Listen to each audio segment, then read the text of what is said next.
대출은 그때 저한테 공동 작업이다. 왜요? 어려운 질문이네. 근데 이게 만약에 은행에서 어느 정도를 해줘야지 난 계약한다. 굉장히 부담감을 느낄 거예요. 그렇죠. 양다리. 예. 짜증이 많이 나죠. 그렇게 하면 솔직한 얘기고. 예.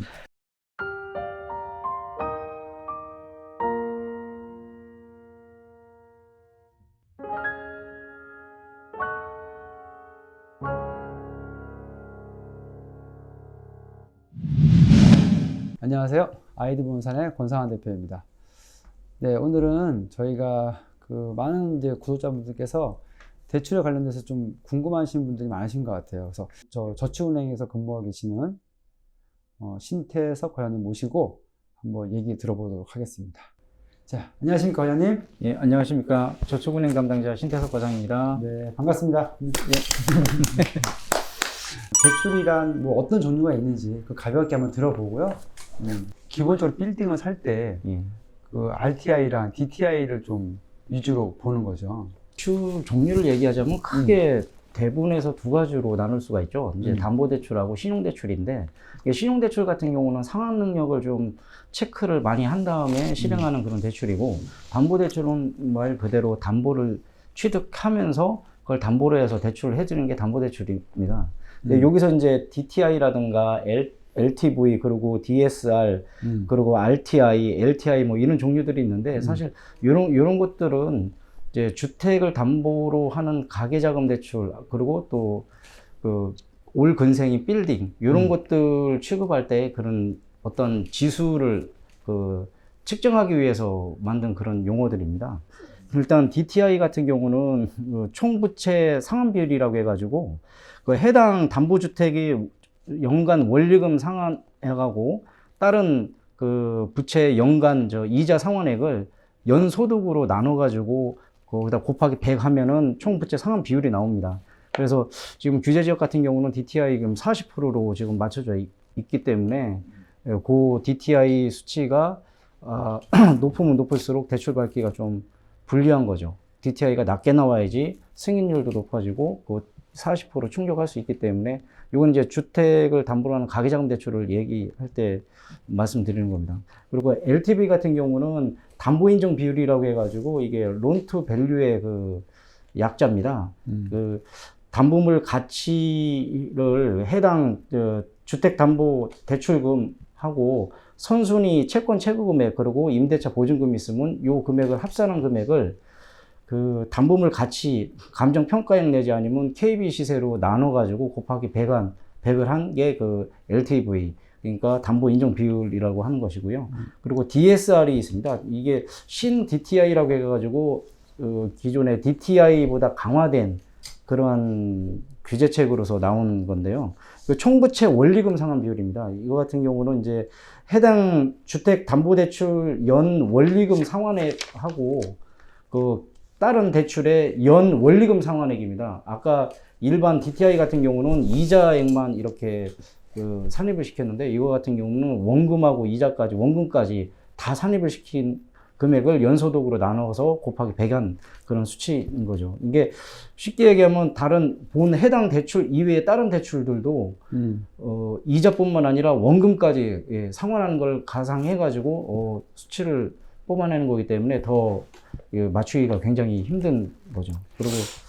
그리고 RTI가 있습니다. RTI 같은 경우는 임대업 이재 상환 비율이라고 해가지고 임대 사업자들한테 대출을 해줄 때 이걸 적용시키는데, 빌딩 살 때 제일 중요한 거. 예, 그렇죠. 그렇죠. 이거 같은 경우는 올 근생 빌딩 살 때 임대 사업을 내시고 이런 분들한테 이제 대출을 해드릴 때 사용하는 수치인데, 연간 임대 소득 금액이 있을 거 아닙니까? 해당에서 나오는 연간 임대 소득을 해당 연간 이자 비용, 해당하는 이자 비용으로 나눠가지고 나온 수치인데, 주택 같은 경우는 1.25배 정도 이상 충족이 돼야 되고, 비주택 같은 경우는 1.5배 이상 충족이 돼야지 대출이 실행이 가능합니다.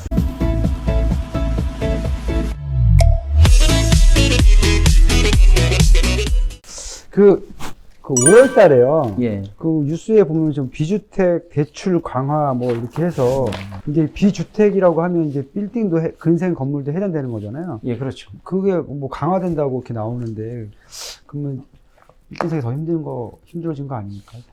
결론부터 말씀드리면 뭐 힘들어졌다고 봐야 되는 게 맞습니다. 이게 원래 나온 계기가 요즘에 네. LH 사태 때문에 뜨거운 네. 감자가 되고 있지 않습니까? LH 사태 때문에 투기 근절책으로 해서 나온 대책이기 때문에 네. 그러니까 주택하고 비슷하게 그 LTV도 70% 충족시켜라라고 그렇게 시행이 실시하고 있는 입장입니다 지금. 그 일단 사업자 대출을 할 때요. 네. 은행에서는 어떤 식으로 그 사업자 대출을 이렇게 고려를 하는지. 일단 요즘에는 개인 주택 담보 대출, 개인 가계자금 대출 규제 지역 내에서는 규제책이 나오면서 굉장히 영업하기가 힘들어져 있기 때문에 주로 올 근생이라든가 아니면 용도 변경 해가지고 많이 지금 부동산 지금 하시니까 그렇게 해서 많이들 오세요. 그리고 이제 사업자 대출 같은 경우는 아직까지는 규제가 없으니까 그래서 사업자로 해가지고 많이들 대출을 문의하시는 분들이 있습니다. 근데 사업자 대출 같은 경우는 주로 영위하면서 얻는 그런 소득과 수입 이런 걸로 해서 매출로 소득을 잡는 경우가 있죠. 예, 그렇게. 8억 들고 40억 건물 사는 법. 예. 그럼 대출을 몇 프로 받는, 32억을 받는 건데 몇 프로인 거예요? 그래서 정식간접 받아본 사람이 있으면 사람들이 그거 다 케이스 바이 케이스 아닌가요? 사람마다 다 틀리지 않나요, 그게? 그렇죠. 네. 케이스 바이 케이스가 많고 이게 정확한 걸 알려면 일단 소정의 서류들이 들어와야지만 하는 거지. 다 구두상으로 이렇게 나는 조건이 이렇게 됩니다라고 얘기해서 그거 대입하면은 대출이 나왔는데 나중에 서류 받고 나서는 대출이 안 돼서 못 받는 경우도 태반입니다. 못 받으면 어떻게 해요? 큰일 나죠. 만약에 그런 리스크를 줄이기 위해서는 사전에 소득증빙 자료라든가 아니면 채무 내역이라는 걸 정확하게 말씀을 해주시고 서류도 제출해 주셔야지 줍니다. 그리고 여기 만약에 이게 부동산 매매에 있어서 거래하는 당사자는 은행이 사실 아니거든요. 그렇죠. 매도인과 매수인 이렇게 당사자인데 은행이 만약에 대출이 안 나왔다고 해서 간혹 가다가 항의를 하시는 분들이 있어요. 예. 은행 믿고 지금 계약했는데 항의 안 한 거예요. 그런데 은행이 어떤 은행 직원이 요건 100% 제가 책임지고 대출 가능합니다. 계약하세요. 하셔도 돼요. 이렇게 말하는 은행은 없죠. 그렇게 얘기하면은 그거는 굉장히 위험한 발상이고요. 그렇게 할 수도 없습니다, 사실. 예. 그러면 도대체 이거 대출 얼마 나옵니다라는 얘기는 어떤 근거를 가지고 얘기하는 그거는 건가요? 일단은 소득증빙 서류가 안 들어왔을 때는 요 담보물만 가지고 이제 가상치로 이제 측정을 하는 거죠. 그것도 이제 절대 믿으시면 안 되고 예를 들어서 아까 40억 건물을 8억 가지고 내가 과연 대출 통해서 이걸 매입할 수 있나요? 이런 얘기가 나오는데 실시하는 거 LTV 70%로 맞춰야 되는 부분. 그럼 쉽게 얘기해서 40억에 70%면 28억입니다. 28억에서 거기에 임대차 보증금 현재 임차인들이 있을 수 있는 거고 그렇죠. 없더라도 상가 건물 소액 임대차 보증금 또 공제를 해야 되는 부분들이고 그렇게 하다 보면은 그렇게 수치가 8억 가지고 구입하는 거는 힘들지 않나 그런 생각이 들어요. 그러니까요.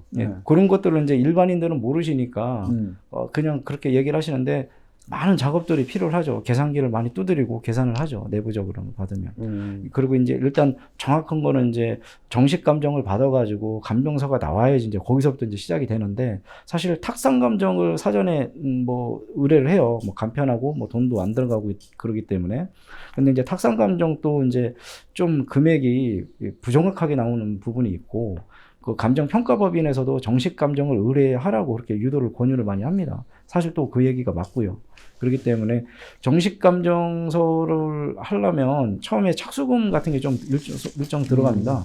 제가 알고 있기로는 서울 지역 같은 경우는 한 20만 원, 서울 외곽 지역 같은 경우는 한 30만 원 정도 들어가는 걸로 알고 있는데 그 정도 몇십억짜리 빌딩을 매입하려는 분 입장에서는 그 정도는 좀 감수하셔야 되지 않나 그런 생각이 듭니다. 계약 전에 사실 정식 감정을 제대로 받아봐야 된다는 거잖아요. 그러니까. 그렇죠. 정확한 거는 정식 감정을 받아야겠지만 만약에 부정확하더라도 얼마 정도 사이즈의 대출이 나오느냐를 판가름하기 위해서는 약식 감정, 그러니까 탁상 감정이죠. 탁상 감정으로 해서 해도 추정치는 어느 정도는 나옵니다.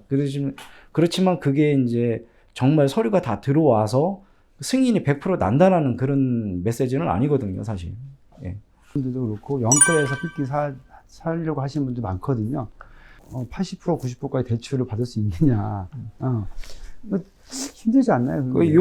예전에는 이제 뭐 8, 90%도 간혹 가다가 뭐 승인이 나오는 경우도 있어요. 있는데 이제 70%밖에 안 되는 그런 상황이고. 지금은? 예, 네. 지금 앞으로는 뭐 그런 상황이고 그렇기 때문에 이게 빌딩을 매입하려는 분이 자기 자본이 많으면 무슨 걱정이 있겠습니까? 일부만 정말 저 최소한의 것만 받으면 얼마든지 그 뭐 그냥 탁상 감정으로도 쉽게 산출해 낼 수 있고 부담이 없는데 그렇죠. 예, 자기 자본이 적은 상태에서 타인 자본, 은행의 타인 자본을 최대한 많이 한도를 가지고 가려고 하는 그런 발상들이 많으시기 때문에 은행에서도 그럴 때는 굉장히 얼마까지 최대한 됩니까라고 할 때는 굉장히 부담감이 느껴지죠, 사실. 예, 확신을 최대한 드려야 되는데, 의뢰인한테 드려야 되는데, 그게 현실적으로는 그렇게 녹록지 않다는 거죠. 그래서 대략적으로는 저희가 알려드릴 수는 있죠. 그거 가지고 이제 본인이 계약을 할지 말든지 본인이 판단해야 되는 거지. 뭐 은행이 계약을 뭐 성사시켜주고 그런 건 아니지 않습니까? 그럼 굉장히 보수적으로 얘기하시겠네요, 금액을, 대출 금액을. 그렇죠. 보수적으로 얘기하는 경우가 종종 있습니다. 아니, 하는 경우가 아니라 해야 예. 그렇게 나온다. 물론, 그렇게 하면 이제 이분이 안 할 수도 있겠지만, 그렇죠. 그렇게 하다 사고가 나면 어떡합니까? 그러니까, 사실 좀 보수적으로 얘기할 수밖에 없지 않나. 저는 그런 생각이 드네요. 그렇죠. 예. 저도 뭐 그렇게 생각을 합니다. 예. 예.